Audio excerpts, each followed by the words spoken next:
নমস্কার বন্ধুরা, আজ আমরা চলে এসেছি ব্যান্ডেল চার্চে। ব্যান্ডেল চার্চটা এখন তো শীত প্রায় চলে যাচ্ছে, তাই ভাবলাম এই সময়তেই একটু ব্যান্ডেল চার্চ থেকে ঘুরে আসি। বেশি গরম পড়লে তখন যেতে কষ্ট হবে, তাই আমরা একদিন সকালবেলা বেরিয়ে পড়লাম।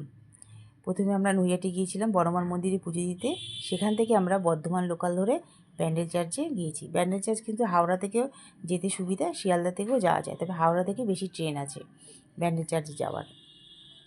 যাই হোক, ব্যান্ডেল স্টেশনে নেবে সেখান থেকে একটা টোটো ধরে ব্যান্ডেল চার্চে গেলাম। 20 টাকা করে মাথা পিছু টোটো ভাড়া নিল। এবার সেখানে গিয়ে প্রথমেই মোমবাতির দোকানে গেলাম। মোমবাতিগুলো দেখে এত ভালো লাগছে, ছেলেকে নিয়ে দেখাতে গেলাম, কারণ ছেলে তো এত বড় মোমবাতি কোনো দিন দেখেনি। ওখান থেকে আমরা একটা মোমবাতি কিনে নিলাম, কারণ চার্চের ভেতরে মোমবাতি জ্বালানোর ব্যবস্থা আছে। তবে আমরা এত বড় মোমবাতি কিনিনি, আমরা একটু ছোটো মোমবাতি কিনেছি। এবার কিনে নিয়ে চলে গেলাম চার্চের ভেতরে। চার্চের ভেতরে বলতে চার্চের যে বাউন্ডারি আছে সেইখানে, সেই জায়গাটাও তো খুব সুন্দর একদম। সেখানে কিছুক্ষণ একটু বসলাম, বসে একটু ভিডিও করলাম করে। আচ্ছা বন্ধুরা, আমার এই ভিডিওটি যদি ভালো লেগে থাকে তাহলে একটি লাইক, কমেন্ট, শেয়ার এবং আমার চ্যানেল মনের ইচ্ছেকে সাবস্ক্রাইব করার অনুরোধ রইল। এবার সবার মতো আমিও ভিডিও করছি, কিছু ফটোও তুললাম। এখন তো শীত পুরো চলে যায়নি, তাই কিছু লোকজন আছে। আচ্ছা, টাইমটা বলে রাখি, সকাল 8টা থেকে বিকাল 4:30 পর্যন্ত কিন্তু এখানে ঢোকা যায়, আর প্রত্যেক দিনই আসা যায়, তবে ঢোকার কোনো এন্ট্রি ফি লাগে না। এরপর আস্তে আস্তে আমরা চলে যাব মূল চার্চের ভেতরে।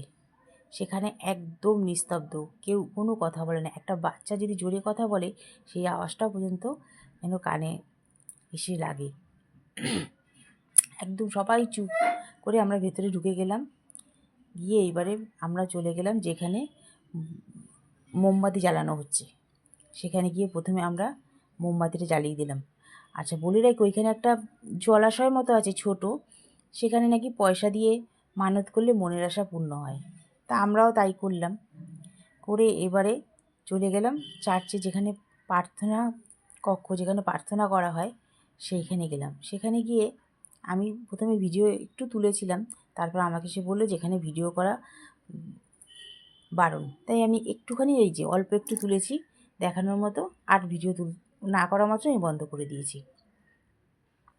এটুকু তুলে নিয়ে এসে তারপরে চলে গেলাম সিঁড়ি দিয়ে ওপরে, যেখানে সেই ঘড়ির আছে, যে ঘড়ির যে মেশিনটা আছে ওখানে চলে গেলাম। ঘড়ির ঘন্টাটা এত বড়, যে ভারী, প্রায় 20 কেজি ওজন ওই ঘন্টাটা, ওখানে চলে গেলাম।